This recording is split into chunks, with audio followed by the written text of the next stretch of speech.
Hey everyone, welcome to Love Your Life with Misty. I have a very special guest for you guys today.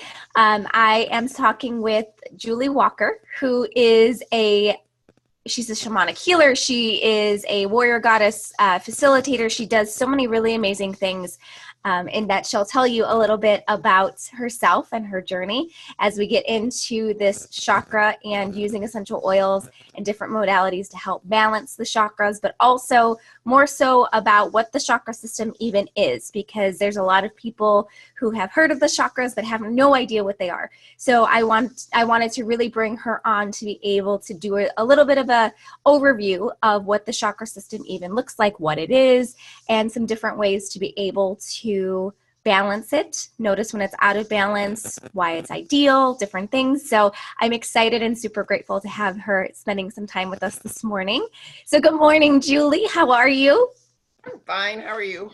I'm so good. I'm still getting over a little bit of being sick, so you'll have to excuse me. But so we'll jump right in. So before we get into a little bit more about you and your journey and your story, what did your morning awakening process look like this morning? Looked like I wanted to go back to bed. That's what it looked like. Um, when I get up in the morning, I always have, I'm also a Reiki master. So I always do self-Reiki in the morning. And then I have affirmations that I do. And I also take time before the affirmations to be in stillness. So it's not meditating so much as it is just trying to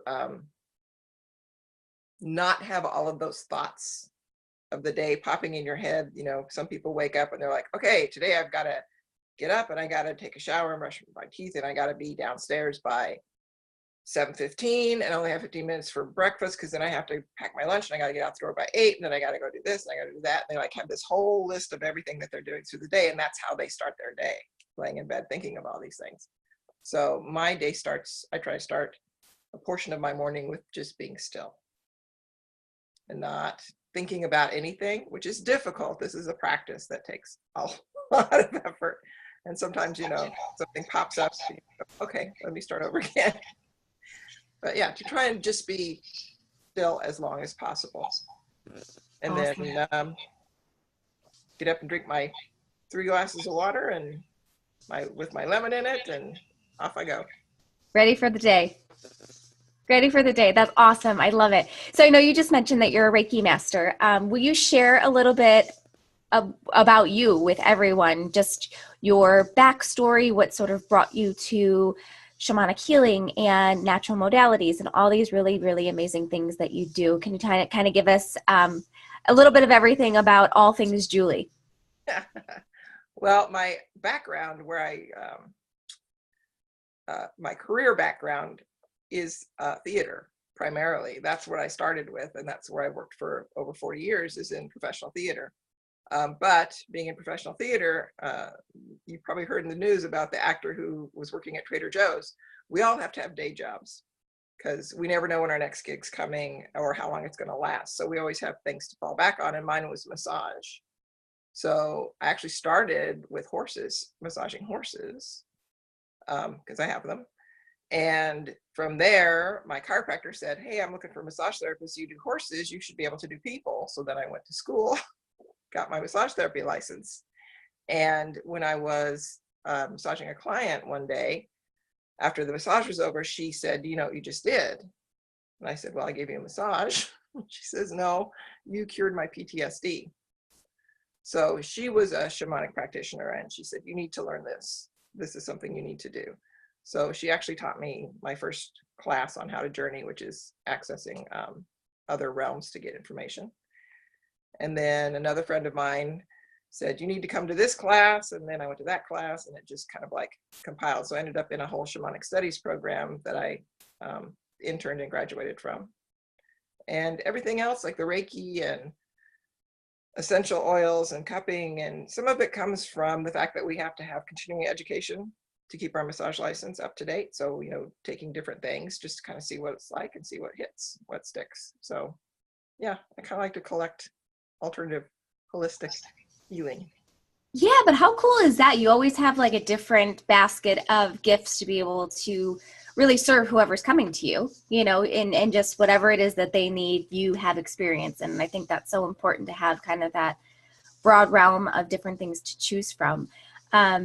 What I would love actually, and I know I didn't send this to you, but I would really love for you to tell people about your house and all the different things that you have on your property, because I think it's the coolest thing ever. Okay, well, I have a very well-loved log home that, and it's well-loved because I have animals. We love animals. So we have dogs and cats, and of course, all the wood gets scratched and gnawed on, and because it's wood. So my house is very well-loved, but we built it about 18 years ago because we wanted something. My dad used to build houses, and he came and moved in with us for his last years. And so knowing how solid and sturdy of a house he likes, and having been through construction up in Chicago, we're originally from Kansas, I was looking for the most solid structure I could find, and this was it. So, and it has a really big front porch, which I also love. So that's my house. We got this property because I had horses, and I wanted to be able to retire my horses when they were finished with their careers. And in the back of the property, we had a pasture that fenced off we never used. So we thought, well, while I'm getting into all this kind of change, it's kind of changing my career, leaving theater as much as I was doing it and moving into the holistic world, thought we'd make a retreat back there for friends and family and my community, and maybe business once we get it really well organized. But I have a 7-circuit meditation labyrinth, so with an altar in the center, so you can walk the labyrinth for healing purposes. There's all kinds of different ways to do it. That's a whole nother class. I have a 20-foot teepee. So we use it for ceremony. We use it for healing. We just sit out there and talk. It's really quite a grounding place. It's a place that you go to and it's so peaceful. You just never want to leave. You could just sit there forever. And we also have a sweat lodge, which still has to be initiated, but it's up and ready for sweats, and a fire pit for gatherings and ceremonies. So it's about 2.5 acres. It's a nice spot. Yeah, it's so cool. It's like so Julie actually only lives like maybe 10 minutes away from me. And Julie and I got connected because we both personally trained with Heather Ashamara to be warrior goddess facilitators. And even though I'm not necessarily an active facilitator, Julie is. And that's how I got to know Julie way before oils, way before everything. It was all warrior goddess. And so Julie, I know you mentioned about having circles and different things. Could you tell everybody sort of a little bit about what you do and what you offer, both personally and from the rock shop that you work at? Sure. My business is called Heartfire in the Heartland, because red-tailed hawks mean a lot to me. We have some out there out at the teepee, and they actually leave me gifts of feathers now and then, but I have to leave them where they are because it is illegal to own raptor feathers. So we just offer them back to the earth. And it's kind of a all-around holistic healing business. So we offer massage. It's just me, the Royal We. I offer massage, Reiki, hypnotherapy, cupping, shamanic services. I teach warrior goddess classes it's called the Foundation Series. So it's like a 5-class series that goes through the original warrior goddess training book in depth. Women that have gone through that series, we meet once a month at my house to just be able to support each other and talk about what's going on in the world with us and what we're feeling, and have the support of the women around them, because it's a very compassionate, non-judgmental, no comparison. It's just very open to us being able to speak to each other as women and get support without having to worry about anything else. Yeah, that's amazing. It's again, just kind of a testament to all the different modalities and things that you've been able to learn, and how you're able to give them back and offer them to people that actually need them is really, really amazing, especially since it's, the majority of it is circled around women, but I'm sure it's quite not it's not only limited to women, which is Oh, really, no. really amazing. No, no, no. And I mean, men have this, just as much baggage like we women have. It's different baggage. So then that will be Heather Asher's addressing that soon. Absolutely. Absolutely. Okay, so let's dive into chakras. So I know a little bit about, I know enough. Let's just say I know enough about chakras, but pretending like I knew absolutely zilch about chakras. Could you kind of take us from that very basic overview of what the chakra system even is, take us into, you know, what it looks like to be imbalanced, or how to tell if you're imbalanced, and then after we kind of get done with those, maybe talk about some ways to bring it back into balance. Okay. So the chakra system is about 3,000 years old, and there's several cultures that have embraced it in the past. And so it's just kind of been one of those things that's been around forever, like Reiki and acupuncture and all those alternative healing methods that come and go. And it kind of got back into popularity in the States back in the 60s or so, when the counterculture started and everybody was diving into Middle Eastern cultures and kind of seeing what kind of healing modalities they had, the more natural ways of doing things, which is what's important to me, to be able to do natural healing, which is why oils came into the picture. But we digress. So everybody is made up of water, salts, minerals, vitamins, and energy. Energy is what drives us. That's what, you know, that's that spark that keeps us going. If we didn't have any, if our energy pilot went completely out, we would not be existing. So chakras are centers of energy in the body. And there are about, I believe, 106 of them. I do not know all 106. And then there's like little mini things that are associated with that as well. But they follow the major areas of the body. The ones that most people are familiar with are the basic 7, which would be, and they kind of go up the center of your body. So you think of the first one, which is the base or the foundation, being the root chakra, and that's at the base of your spine. And then they go up from there to sacral, which is like where your sacrum would be located, just below your belly button. So think of it from the back. Solar plexus, which is above your belly button, kind of like just below your diaphragm. Your heart, your throat, your third eye, which is right here between your eyes, and then crown, which is top of your head. So those are the basic 7 that everybody's familiar with. And what they are, if you could see it, if you could actually see it, you would see like a vortex, sort of like, you know, the little tornado V-shaped cone. That's kind of what you would see as a vortex that just spins. So when we're working with them as practitioners, sorry, I have a concave left vocal cord, so sometimes my voice gets weird, like it decided to do this morning. But when we work with them, we test them to see how that spin is going, because it spins clockwise. So if we feel like it's not spinning very smoothly, or it's not spinning at all, or it seems to be kind of sticky, then we know that there's something going on with that. And so there's a whole technique to open it up, clean it out, and then have a healthy shot. I was just going to say, because you use pendulums a lot, and I know you teach pendulum classes, right? Yeah.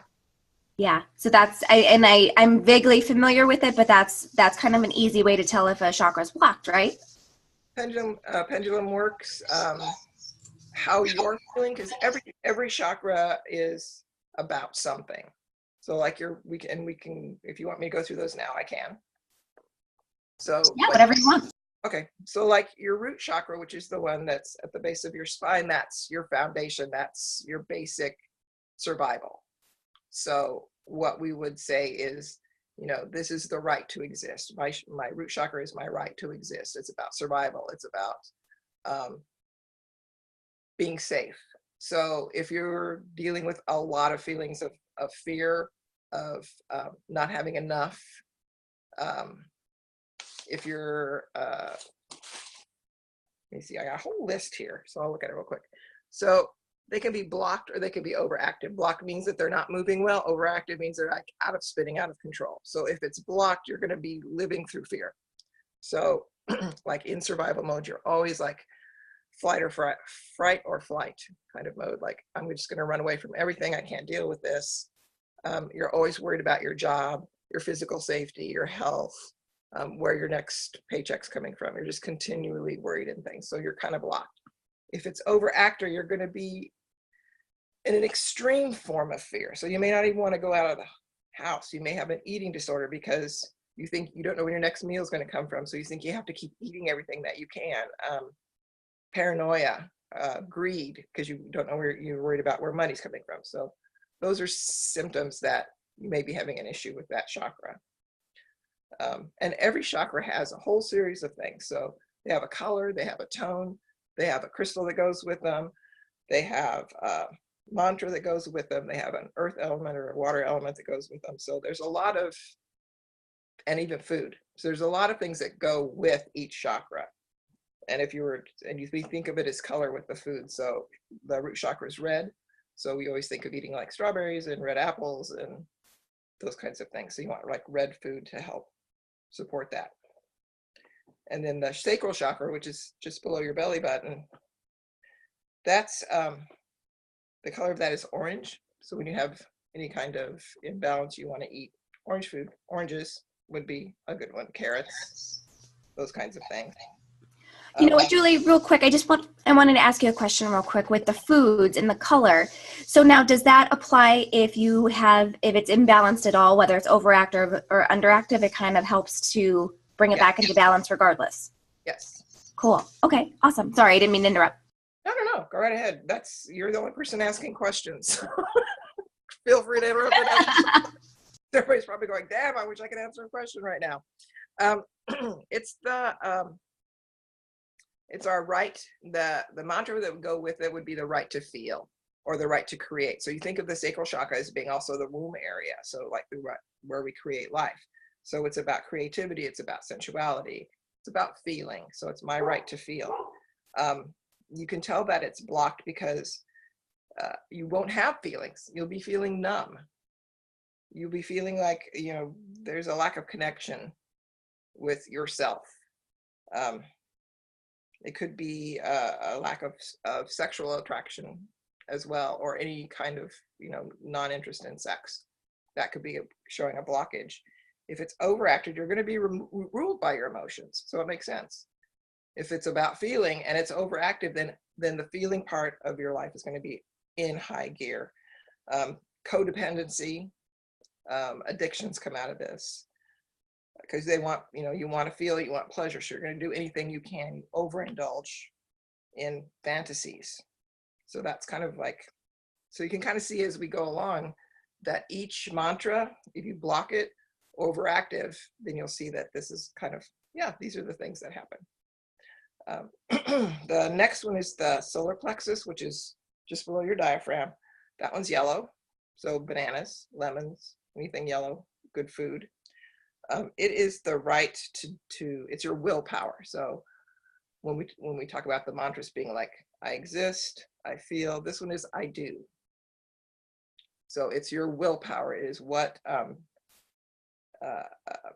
keeps you moving forward in life. It's the thing that strengthens you, your willpower. So it's blocked when you are feeling helpless. If you feel like there is no direction or purpose to your life, you kind of just like given up. You don't have any will to do anything.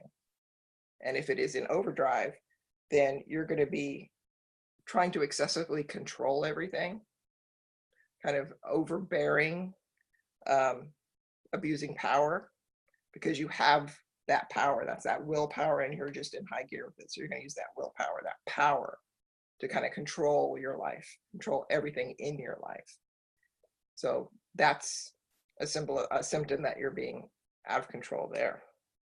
And then the next one is your heart chakra. And I bet you can all figure out what that is.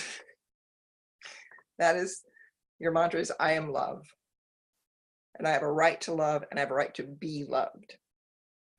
And oddly enough, the color of the heart chakra is green. not pink, like everybody thinks. I always thought that was so strange. I was like, it doesn't really resonate, the green, but I guess it does because you're opening. It's kind of like go. Yeah, exactly. And it's the, you can kind of figure out if you're blocked, and it's about love, then you're not going to be loving anybody. You're going to be isolating yourself. You're going to close down. Whereas if it's overactive, you're going to be in love with everything and everybody. Also, the emotions are running high, so you're going to be extremely jealous if you think someone's being more loved than you are. It can be holding grudges. Any kind of overactive emotion is going to show you that your heart is like in overdrive and needs to be kind of rough. Can we dial this back some? Throat, I'm sure you can figure that one out too. Throat is blue. And so blueberries would be a great one. Any kind of food that's blue raspberries. And everybody's like, oh my God, how do you tell how many blue foods are there? But they're out there. And of course, it's going to be your right to speak. Yes, Misty, you're asking a question. Oh, no, I'm not. I'm actually just writing down, Okay. I'm writing down notes actually as you're going through, which is awesome. But I was thinking about the blue foods. I was thinking so would purple foods be like blue, or would that be? No, that's purple because that's your third eye. Okay, so because I'm thinking like eggplant, like those colors that are sort of in the middle, Yeah, eggplant's going to be for your third eye. Okay, cool. Awesome. Like blue foods. What have I got that's blue? Blueberries. Lots and lots of blueberries. Yeah. So your throat chakra, which is blue, is your right to speak. So I speak, that's your mantra, I speak. So you can kind of see if my throat's blocked, what can I not do? I can't voice my emotions. I can't talk about how I'm, if I'm insecure, I'm introverted. I have fear of speaking.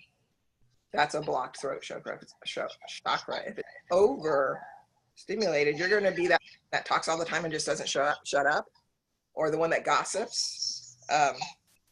You also tend to tell untruths a lot, and you can't keep a secret because you have to talk. You have to get it out there. So that's like an overactive throat chakra. And the next one would be your third eye, which is right up here. And this is, you've probably heard people talk about third eye and how that's where the seat of all intuition and everything is. It is a place of intuitiveness. It's, the mantra for it is I see, because it's where we can see and trust beyond the physical. So kind of like spiritual, this is kind of like a spiritual center for connecting with the divine. So if it's going to be, and it's purple, so that's where you get eggplant, purple grapes. What else out there is purple? I'm trying to think. I know purple and blue are the hard ones to like figure out, but there's foods out there, and that's a whole nother class on itself. Foods, and we'll actually do a class where we go through each chakra and do all of it. The tone, the sound, the sounds, the crystals, the oils, the foods, and it takes a good hour and a half to get through all that, but we're not doing all that today. So if it's blocked, you're going to feel like you are stuck and you're not able to see beyond your problems because you can't see abstract. I'm going to kind of put it as that. So when you have a problem and you can't figure it out, you can't seem to get past it because you can't think in that. You can only think in the physical and the present, what you see. You can't establish a vision for yourself because you don't have that ability to be able to see into the future, so to speak. And we're not talking like a psychic ability to see in the future. We're just talking about your personal ability to be able to plan ahead, to see what's going on in the future, to figure it out, to come up with a goal for yourself. That resonates with me for somebody right now. So I'll pass that. If it's overactive, you're going to be that person who's like going to be indulging in psychic fantasies. You're going to be getting yourself to the point where the fantasy world is more real than reality. So you kind of like jump way over the boat in that one, and you live in a land that isn't part of reality.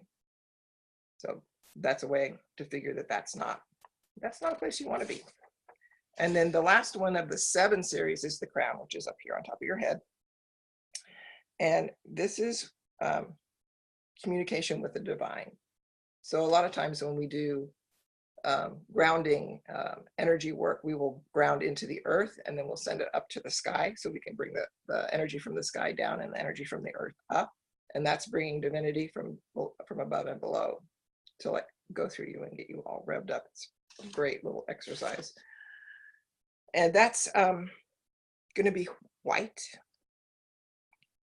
So anything that you can think of that's white. White peaches, white bread, which I wouldn't recommend, but if you want to go that way, anything you can find that's white, white wine.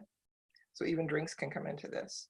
White grapes, that kind of thing. If it's blocked, you're going to be closed-minded. You're going to be disconnected from spirit. Whereas if it is overactive, it's you're going to be ignoring earth, because the earthly matters, because you are so into the divine, you're so up here that you are not paying attention to the earth below. You're disconnected from your body because you're living in another world. Yeah, it's kind of like living in your head as opposed to living in the physical world. And then the other 3 that I work with, and a lot of people do, but are not so well known, would be Soul Star, which is just above. And Soul Star is, it's where we access all of who we are right now. So it's kind of like, this is our path in life. So we can kind of access what our vision is, where we're at in this lifetime, what our goals are in this lifetime.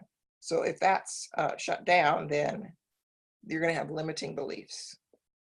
You're not going to be able to progress through your life because you're going to be stuck, and you're not able to move forward into what your life's goals or purposes are. And if it's overactive, then you're going to be collecting belief systems like I collect healing modalities.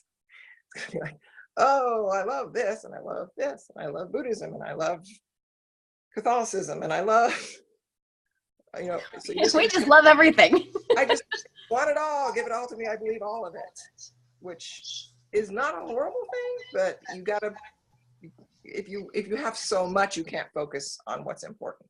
Like when I collect healing modalities, I can pick and choose from what I want to be able to use for the person I'm working with. But if I'm collecting a ton of beliefs, then I don't have a secure belief in anything, because there's so much of it, and there's also different. Also, you look to others for healing, but you don't participate in that healing. So I'm sure we all know those people who go to the Reiki person and say, I want Reiki, and you do the Reiki on them, and they're like, I didn't feel anything. This didn't work. Yeah. Well, or the people who are very much they don't want to do their own work. I feel like that applies to as well. It's kind of like, oh, somebody else is going to fix me. I'm going to go do this and they're going to make it all better, but I don't have to do anything. Yes, exactly. Exactly. It's like we say in Warrior Goddess, you know, the good news is you can fix yourself. The bad news is you have to fix yourself. And the good news is, yeah. And I think that's so important to know though, too, is that, well, I mean, and when we talk about fixing, I don't ever think anybody's broken, but we all have our own work to do. Like we all have our own, like everything's inward. Everything is, it's up to us to do what we want to do with it. And I think that's what's so amazing about chakras and healing modalities and all the things that you're into and the things that you know, is because you're really helping people heal themselves, you know, facilitate the healing, you know, bringing all that gunk out, being able to bring chakras back into balance. And I'm really, really excited and glad that you're going through these other 3, because, you know, if you are familiar with the chakras, I feel like you do know, you know, a decent amount about the 7, but not about these additional 3. Like you're blowing my mind right now. I'm like, yes, give me more. Tell me. well, these particular ones are not as well researched as the other 7, because those 7 are like the big popular ones. Everybody knows about them, so everybody works with them. And then The other ones are the ones that kind of fall behind. Like there's 106. I couldn't even tell you past what 10 is. I know some people have 11 and 12, and one of those is based at the root of your at your occiput back here. But I wouldn't know what those are or anything about them, because I'm like, okay, I got these 10. I'm going to work with that. So so a lot of like the food and things like that are not as well researched. But the silver would be your soul star color. So trying to find silver food, I think you'd have to spray paint it. Yeah. Silver glitter or something like that. The next one is called Stellar Gateway, and that is like a couple inches above that. So this is like divine consciousness. This is where you have access to not only who you are now, but who you have been and who you are going to be.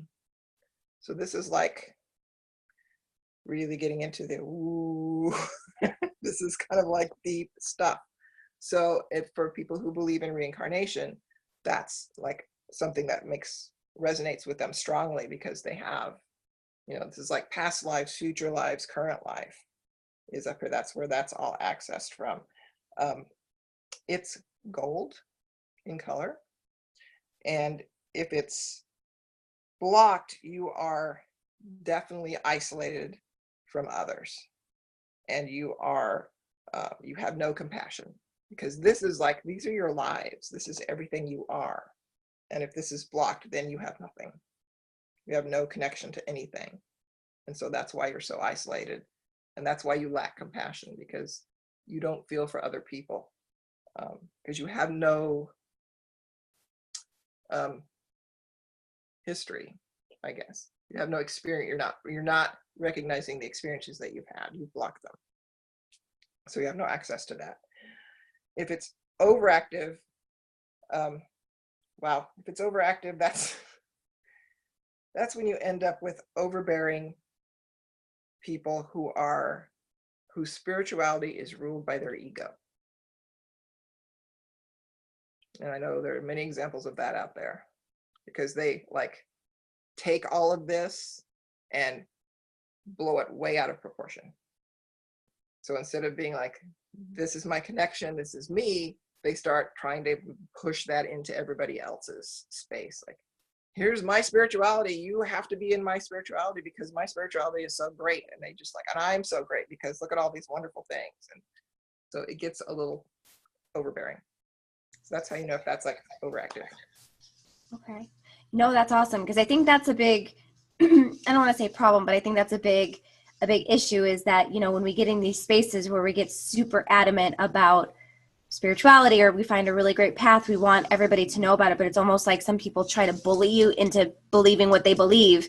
And instead of just like being it and just allowing people to rise up to come meet you, whoever believes it, believes the same thing or resonates the same way, it's almost like you go to them and try to convince them. And it comes off as this really gunky energy. It's ego. It's really ego driven, because they start as something honest and pure, like wanting to bring people with you on your journey, because you are having such an amazing experience and you want everybody to experience that. But then like when the ego starts to really kick in, then it becomes, I am, that's where you get your Jim Jones and David Koresh and all those people who are like trying to create themselves as gods, but they're the only leader, they're the only spiritual person, follow me, do whatever I can. And people do in droves, because they're blocked in another chakra that's not allowing them to see they're lacking, and they need that kind of guidance and total submission to, regardless of what they might actually, if they were in a real mind, be able to go, this is all crazy. But because they need that belief so much, they'll whatever. They'll just buy into whatever they feel. Mm-hmm. And you can even politics. So yeah, it's kind of crazy. Yeah, for sure. So I know one of your specialties is using using essential oils to be able to balance the chakras. So before the wonderful world of oils got opened up to you, what was your favorite way to bring the chakras back into balance? So hang on, we got one more. Oh, And I, we do. I'm sorry, I jumped ahead. she's so excited. I am so excited. We have one more. It's called Earth Star. And it is about 3 inches below your feet. And this is the one that grounds you. So, back to the mantras really quickly. The Soul Star is I grow. The Stellar Gateway is I remember. Because remember, you're remembering the past as well as the future. And Earth Star is I'm in alignment. So you're grounded into the earth, and all the chakras are aligned through that. So that's why I'm aligned. If you're blocked, you're going to feel like unconnected, not like you're solidly in your body.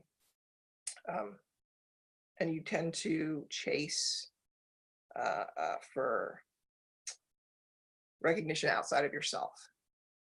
You kind of chase everything outside of yourself.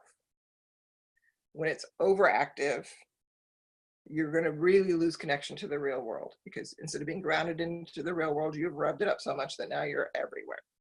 You're not really grounded. So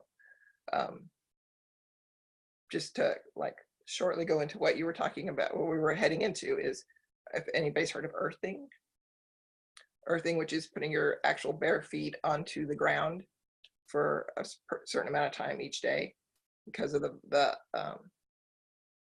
vibration, electricity, energy from the earth rises up into you, and you also have an exchange with the earth. So you have stuff going down, they have stuff coming up. So it's really good. You can get even mats called earthing mats that have charge going through them, that you want to walk in the snow in your bare feet in the winter. You can always get an earthing mat.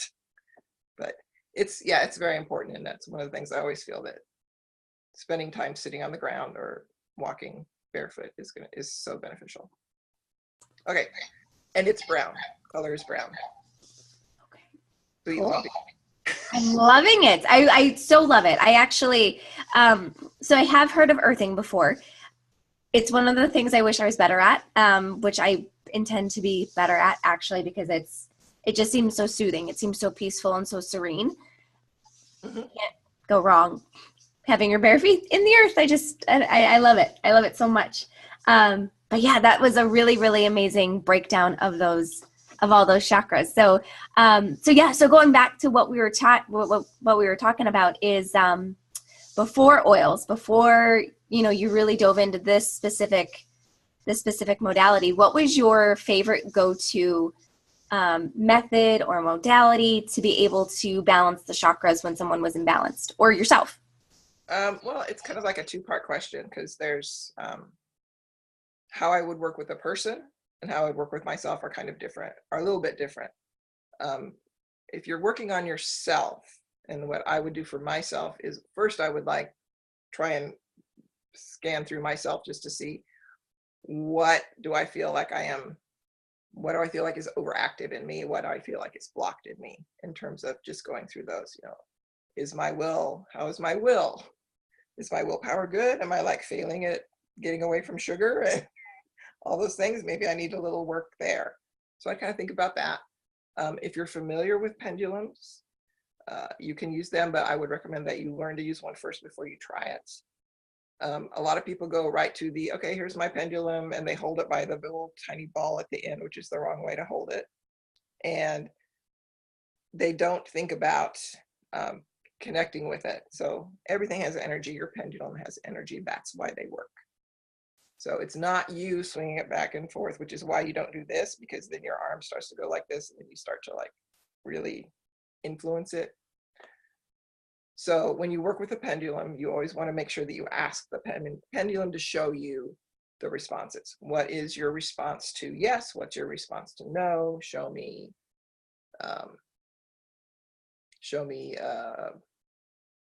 I need more information, and let that pendulum tell you what it is. because everything's different. And sometimes it changes from day to day. So you got to connect in and find out what's going on. But you can hold the pendulum in front of each of the chakra areas after you've said, show me blocked, show me overactive, show me fine, clear, good, however you want to put it. And then hold the pendulum in front of each of the chakra areas and see what the response is. And that's a way to work with it by yourself. So scanning yourself, thinking about what symptoms are showing up.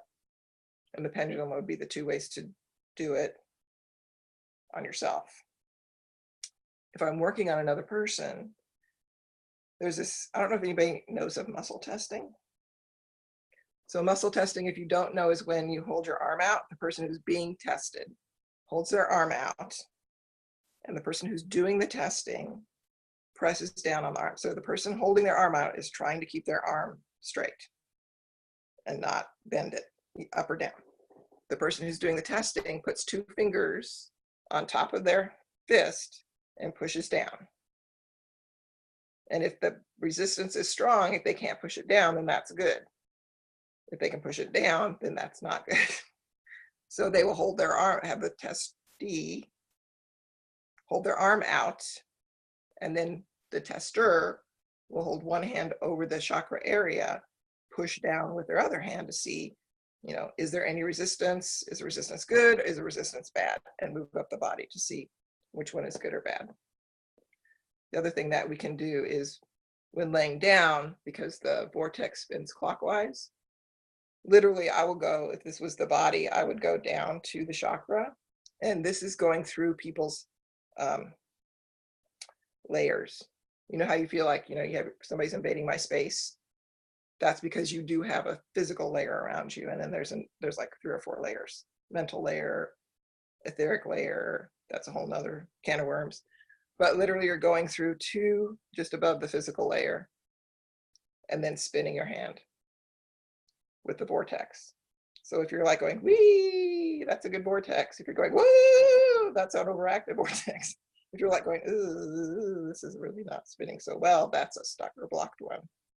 So then we backspin it, which means we go the other way, counterclockwise, open it up, do whatever we need to do to clear it out, given our intuition. Spin it back so it's going smooth. And then we continue up.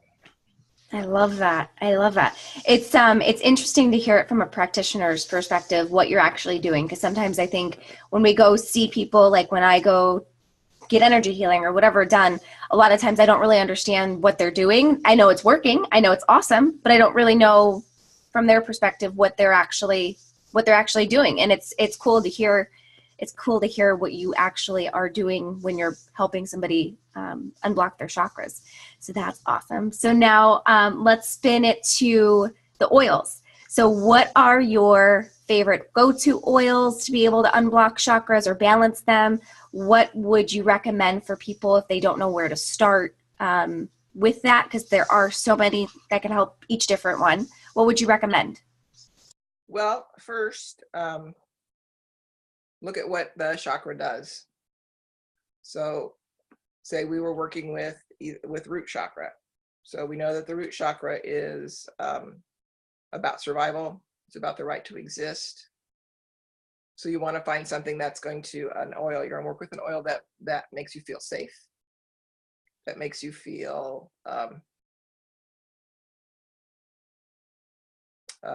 grounded, because some of these are going to overlap. So even though like Earth Star would obviously be a grounding blend, so we would use like vetiver or anything that's going to be along that line. So kind of think of it as from,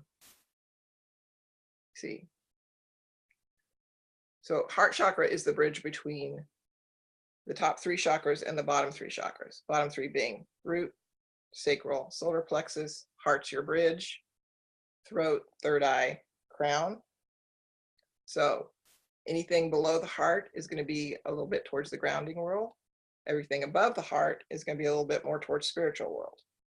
So you'll see a lot of frankincense used from in throat, third eye, and crown, as well as soul star and solar gateway. And the grounding blends below the heart. So that's just like a quick way to break it down. Mhm. But so for root, like vetiver would be a good one. Cedar wood, because it's a, think of the roots as well. Those plants that root into the earth. Well, we all do, but the ones that they use the root part from more often. And trees are always good for grounding, any kind of tree. Juniper, eucalyptus, and you kind of have to. Maybe you've done this with people that you've worked with, but someone might be on the edge on the fence between, oh, I don't know if I want vetiver or serenity for what I'm working with. So you go, well, smell one, and then smell the other one. Which one resonates with you?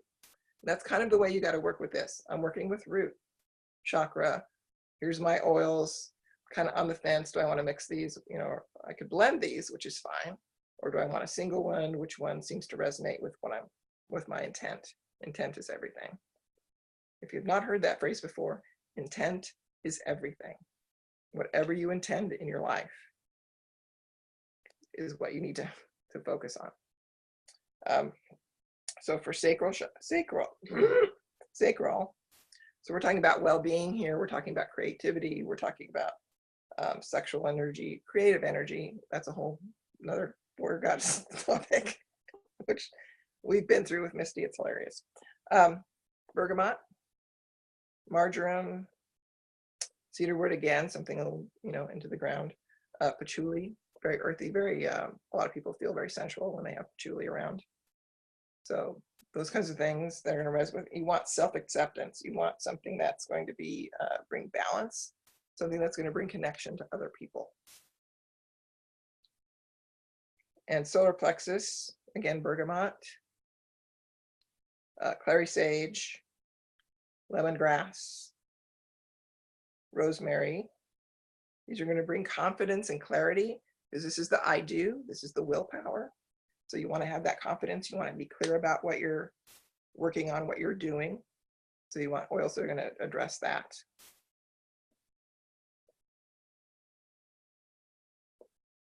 And then heart chakra is next. So that's our bridge.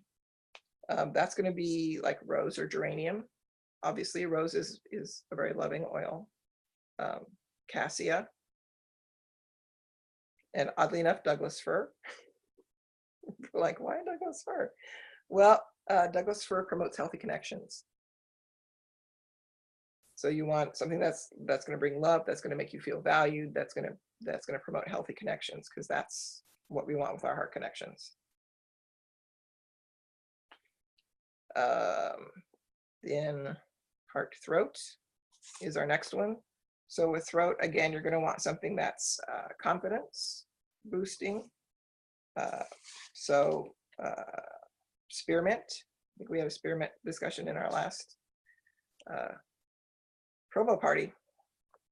Spearmint, cypress, lavender, chamomile even. You want to be expressive. You want to be articulate. You want your words to flow, and you want to be calm when you're speaking.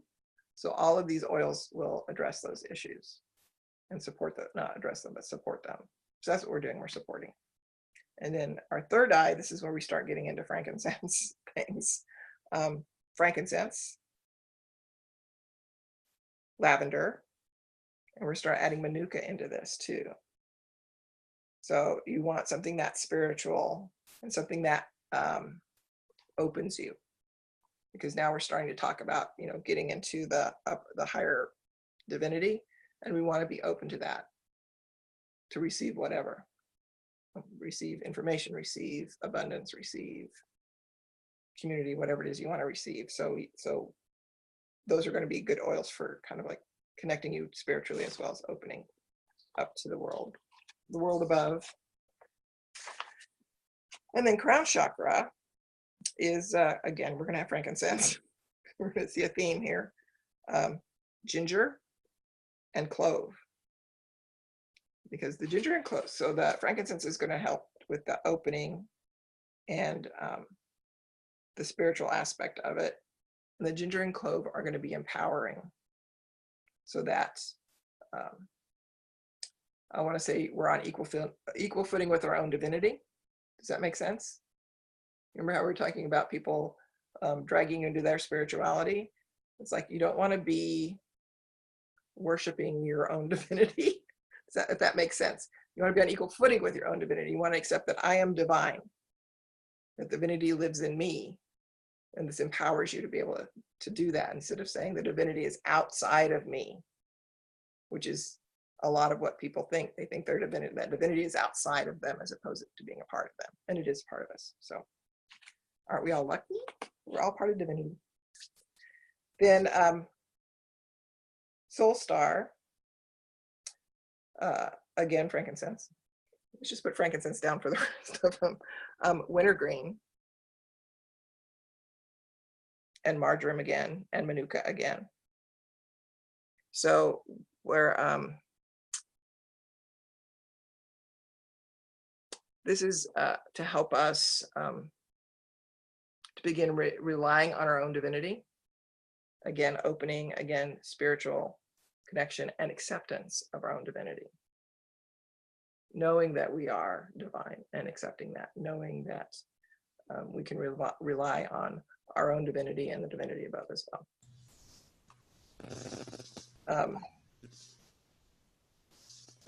Where am I at? Oh, there's so many of them.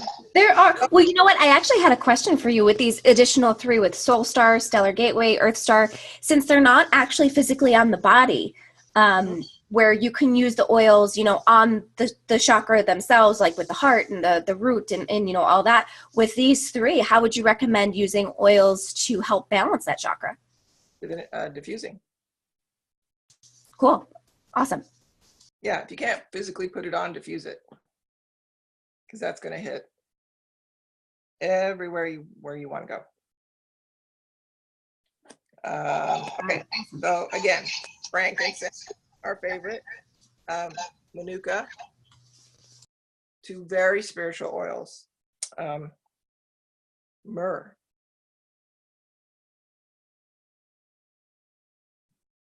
We want to be connected to the higher realms. So those are the 3 that are going to support that. And then our last one is Earth Star. So we're going to go back to the grounding blend. So we're going to be like juniper, cypress, a grounding blend if you have it. Also align, the yoga blend align, because remember this mantra for this is alignment. I'm aligned. So you can use align the yoga blend for that as well. I love that. I love all these suggestions so much. It makes it so much easier when somebody's explaining, and you're not just reading it, but somebody's actually explaining why you would use these oils for that specific chakra. So that is, that's freaking awesome. So I know we're kind of running a little bit out of time, but there's 2 other questions I wanted to make sure we got to. So the very first one is, you do so much. You have so many classes. You know, you're such a wealth of information, not only just with chakras, but with energy healing and all these different things.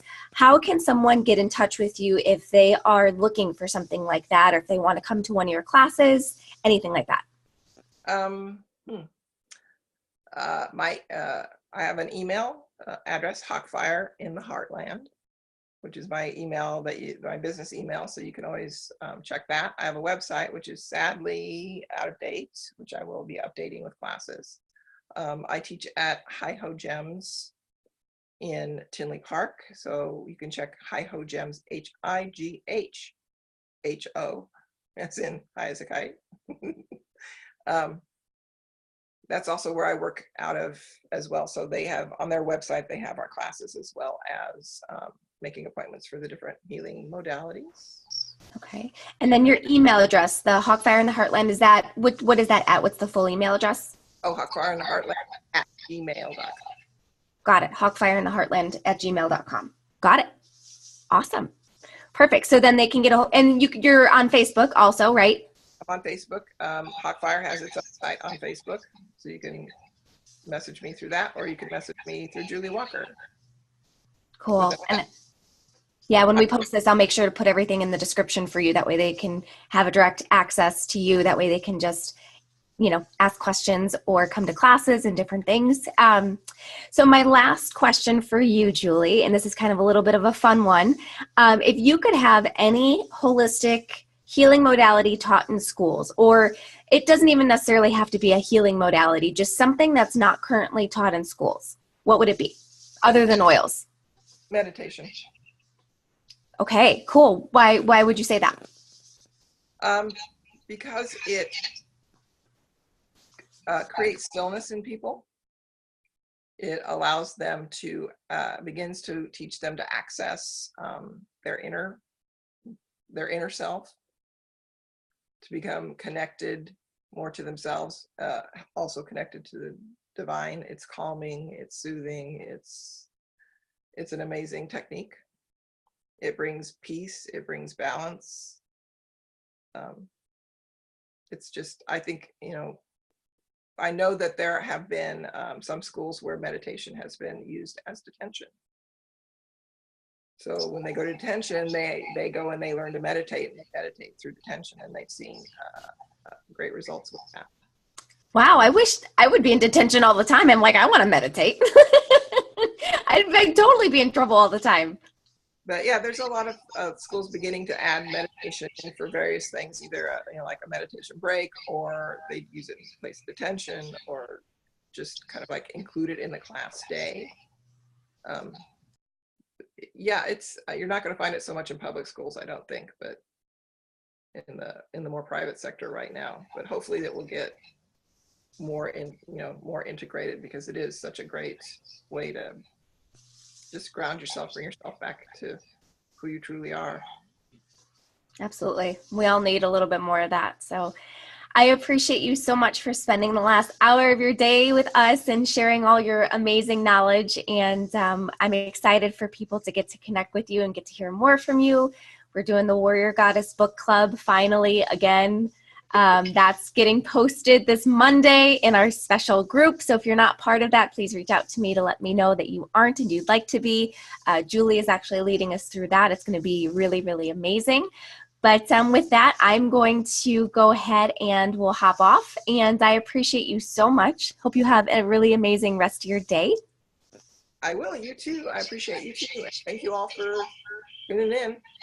Yay! All right, until next time, guys, we will see you later. Bye, Julie. Bye.